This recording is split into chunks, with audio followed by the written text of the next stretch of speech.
ರಾಷ್ಟ್ರೀಯ ವಿಜ್ಞಾನ ದಿನಾಚರಣೆ ನಿಮಿತ್ತ ದಿನಕ್ಕೊಂದು ಸರಳ ಪ್ರಯೋಗದಲ್ಲಿ ಇವತ್ತು ಒಂದು ಹೊಸ ಪ್ರಯೋಗದಲ್ಲಿ ನಾವೇನ್ ಮಾಡಿವಿ ಅಂದ್ರೆ ಇಲ್ಲಿ ಸೇರಿ ಇವತ್ತಿನ ಪ್ರಯೋಗದ ಹೆಸರೇನಪ್ಪ ಅಂದ್ರೆ ಶಾಖದ ಪರಿಣಾಮ. ಹೌದಾ? ಈಗ ಶಾಖದ ಪರಿಣಾಮಕ್ಕೆ ನಾವು ತೆಗೆದುಕೊಂಡಂತ ಸಾಮಗ್ರಿಗಳಿಗೆ ಒಂದು ಮೇಣದ ಬತ್ತಿ, ಒಂದು ಕಡ್ಡಿ, ಆಮೇಲೆ ಒಂದು ಟೀ ಕುಡಿಯುವ ಕಪ್ಪಿನಿಂದ ತಯಾರಿಸಿದಂತ ಒಂದು ಚಕ್ರ. ಹೌದಾ? ಹಾಗಾದ್ರೆ ಈಗ ನಮ್ಗೆ ನೈಸರ್ಗಿಕವಾಗಿ ನಮ್ಗೆ ಶಾಖ ಮತ್ತು ಬೆಳಕನ್ನು ಕೊಡುವಂತಹ ಶಾಖ ಮತ್ತು ಬೆಳಕು ಸಿಗ್ತದೆ. ಹಾಗಾದ್ರೆ ಈ ಮೇಣದ ಬತ್ತಿ ಇದು ಎಂತ ವಸ್ತು? ಈಗ ಹೌದು, ಇದು ಕೃತಕ ವಸ್ತು. ಹೌದಾ? ಅದು ನೈಸರ್ಗಿಕ ವಸ್ತು ಸೂರ್ಯ. ಈಗ ನಾವು ಕೃತಕ ವಸ್ತು. ಈಗ ಅದ್ರ ಮೇಣದ ಬತ್ತಿಯಿಂದ ನಮ್ಗೆ ಏನ್ ಸಿಗ್ತದೆ? ಉಷ್ಣ ಸಿಗ್ತದೆ ಮತ್ತೆ ಹೌದಾ? ಎರಡು ಸಿಗ್ತದೆ. ಶಾಖ ಮತ್ತು ಬೆಳಕು ಏನಾಗ್ತದೆ ಇದರಿಂದ ಸಿಗ್ತದೆ. ಹಾಗಾದ್ರೆ ಈಗ ಈ ಶಾಖದ ಪರಿಣಾಮದಿಂದ ನಾವು ಯಾವ ರೀತಿ ಅದನ್ನ ಶಾಖದ ಪರಿಣಾಮವನ್ನು ದಿನನಿತ್ಯ ಜೀವನದಲ್ಲಿ ಉಪಯೋಗ ಆಗ್ತದೆ ಅನ್ನುವಂತ ಒಂದು ಅಂಶವನ್ನು ಏನ್ ಮಾಡೋದು ಅಂತಂದ್ರೆ ಈ ಪ್ರಯೋಗದ ಮೂಲಕ ನೋಡೋದು. ಈಗ ನೋಡ್ರಿ, ಇದಕ್ಕ ಒಂದು ಏನ್ ಮಾಡಿವಿ ಅಂತ ಹೇಳಿದ್ರೆ ಕೊಳವೆ ತಯಾರು ಮಾಡಿವಿ. ಇಲ್ಲೇ ಈ ಚಕ್ರವನ್ನ ನಾ ಏನ್ ಮಾಡ್ತೀನಿ ಅಂತ ಹೇಳಿದ್ರೆ ಇಲ್ಲಿ ಇಡ್ತೇನೆ. ಇದು ತಿರ್ಗಾ ಪದ್ಧತಿ ನೋಡ್ರಿ, ಇಲ್ಲ ತಿರ್ಗಾ ಪದ್ಧತಿ ಇಲ್ಲ. ಈಗ ನಾ ಏನ್ ಮಾಡ್ತೀನಿ ಅಂತ ಹೇಳಿದ್ರೆ ಮೇಣದ ಬತ್ತಿಯನ್ನ ಹಚ್ಚೋಣ.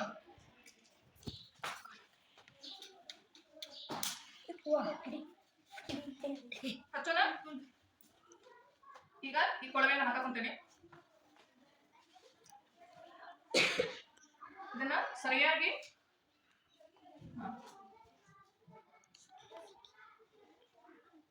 ಇಡ್ಬೇಕು. ನೋಡ್ರಿ ಏನಾಗುತ್ತೆ? ಈಗ ಅದು ಚಕ್ರ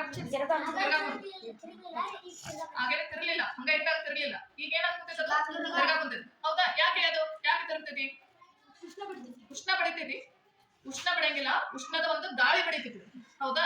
ಇಲ್ಲೇ ಕೊಳವೆ ಒಳಗೆ ಏನೈತಿ? ಗಾಳಿ ಐತಿ. ಹೌದಾ? ಆ ಗಾಳಿ ಆ ಮೇಣದ ಬತ್ತಿ ಹಚ್ಚಿದ್ದಕ್ಕೆ ಅದು ಏನಾಗುತ್ತೈತಿ? ಆ ಶಾಖದ ಪರಿಣಾಮದಿಂದ ಏನಾಗುತ್ತೈತಿ? ಕಾಯ್ತೈತಿ. ಆಗ ನಾವು ಮೊನ್ನೆ ಪಾಠದೊಳಗೂ ತಿಳ್ಕೊಂಡ್ವಿ, ಗಾಳಿ ಕಾಯ್ತಂದ್ರೆ ಅದು ಏನಾಗತ್ತೆ? ಹಗುರು ಹೋಗತ್ತೆ. ಏನಾಗತ್ತೆ? ಅದ್ರ ಭಾರ ಕಡಿಮೆ ಆಗಿ ಏನಾಗತ್ತೆ? ಮೇಲೆ ಹೋಗ್ತೈತಿ. ಮೇಲೆ ಯಾವ್ದು ಇರ್ತೈತಿ? ತಣ್ಣನೆ ಗಾಳಿ ಇರ್ತೈತಿ, ಅದು ಭಾರ ಇರ್ತೈತಿ, ಅದು ಏನ್ ಮಾಡ್ತೈತಿ? ಹಾಗೆ ಕೆಳಗಡೆ ಬರ್ತೈತಿ. ಈ ಕ್ರಿಯೆಯನ್ನ ನಾವು ಮೊನ್ನೆ ಪಾಠದೊಳಗೂ ತಿಳ್ಕೊಂಡ್ವಿ. ಬಿಸಿಯಾದ ಗಾಳಿ ಮೇಲೆ ಹೋಗುತ್ತಾ, ತಣ್ಣಗಾದಂತ ಗಾಳಿ ಹಾಗಾದ್ರೆ ಇಲ್ಲಿ ಕೊಳವೆ ಇಟ್ಟು ನಾವೇನ್ ಮಾಡಿವಿ ಅಂತ ಹೇಳಿದ್ರೆ ಮೇಣದ ಬತ್ತಿಯನ್ನು ಹಚ್ಚಿವಿ.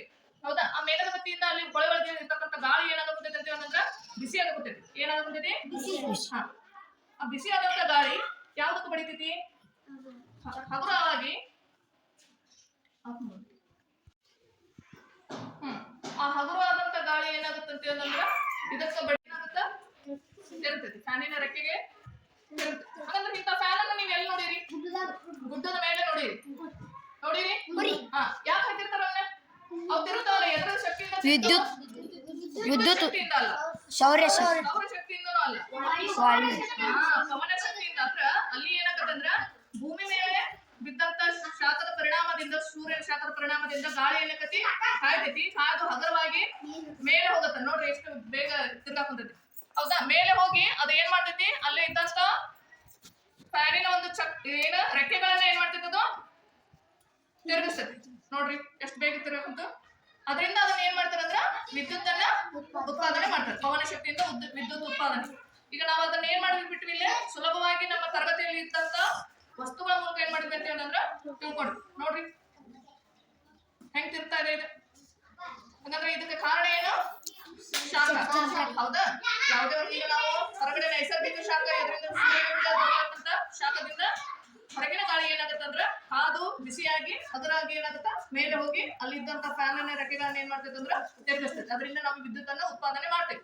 ಇಲ್ಲೇ ನೋಡ್ರಿ ನಾವು ಏನ್ ಮಾಡಿದ್ವಿ ಅಂದ್ರೆ ಕೃತಕವಾಗಿ ಫ್ಯಾನ್ ಅನ್ನ ತಯಾರು ಮಾಡಿದ್ವಿ. ಹೌದಾ? ಖುಷಿ ಆಯ್ತಾ? ಈಗ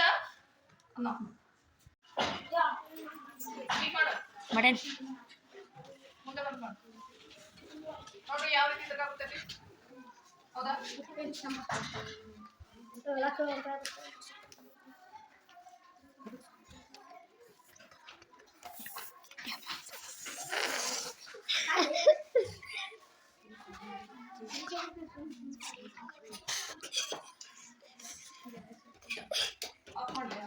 ಇನ್ನೊಂದು ಏನ್ ಮಾಡೋದಂದ್ರೆ ಮ್ಯಾಜಿಕ್ ಮಾಡೋದು.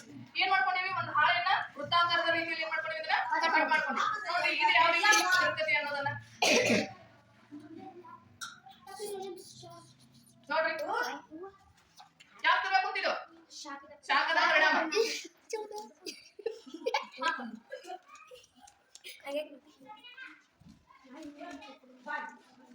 ಆಫ್ ಮಾಡಿ